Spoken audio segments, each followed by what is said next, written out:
ഏട്ടാ വയറ് കണ്ടില്ലേ വല്ലാണ്ട് കൂടി, നമുക്കൊന്ന് ജിമ്മിൽ പോയാലോ? ഈ ആദ്യം വേണ്ട എന്താ അറിയോ, ഈ ബേക്കറി മധുരവും ഒഴിവാക്കുക. ഈ കുട്ടികൾക്ക് കൊണ്ടുവരുന്ന ബേക്കറി കംപ്ലീറ്റ് ചെയ്യാൻ തിന്നത് അല്ലേ? അപ്പൊ അത് ഒഴിവാക്കുക. ആ കുട്ടികൾക്ക് കൊണ്ടുവരാം. ഒരു രണ്ടാളാകുമ്പോ ഒരു കുറച്ച് കഴിക്കും. ഈ എന്തിനാ കുട്ടിയെ കൊടുക്കുക? അതൊക്കെ ഈ ഇതിനെ നടക്കുന്നു. ആദ്യം അത് നിർത്തുക. അപ്പൊ തന്നെ എന്റെ വയറ് ശരിയാവും. എന്താ പറയുന്ന ആളെന്താ മോശമാണോ വയറ് കാര്യത്തില്? എന്നെ മാത്രം പറയുന്നേട്ടാ?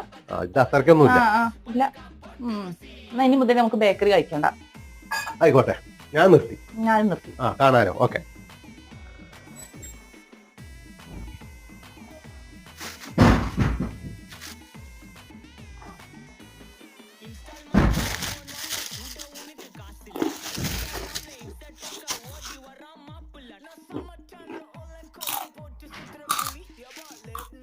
Mm-hmm.